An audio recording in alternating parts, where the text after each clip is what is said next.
این خیلی مهمه. یعنی ببینید ته قصه غرب اینه. خب میخواید و اصلا مسئله ما مسئله این که حالا اونا مهمه ها که آقا کی زمینشو خرید، کی زمینشو فروخت، کی زمین خب اونا حقشون بود خریدن اومدن پولش اینا نیست.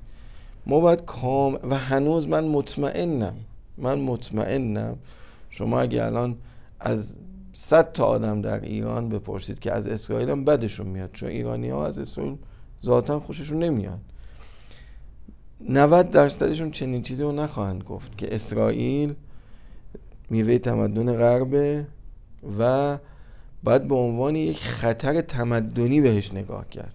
این خیلی حرف بزرگی. اصلا مسئله این نکته دوم. نکته سوم اینه که دیگه طولش ندم، به نظرم فصل آخر، یعنی 1/5 آخر، ما به هر حال یه امام موسی سعد متفاوت میبینیم.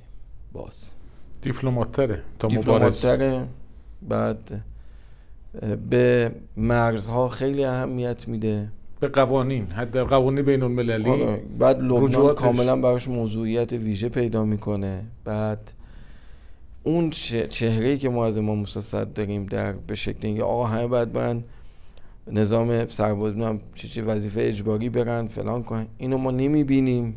یعنی تو 1/5 آخر نمیبینیم.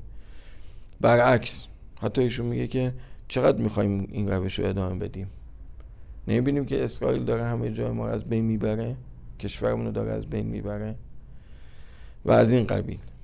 به نظرم یعنی یه مقدار تاکتیک پذیر این شخصیت. خودش میگه میگه آقا این من نمیگم اسرائیل خوب شده،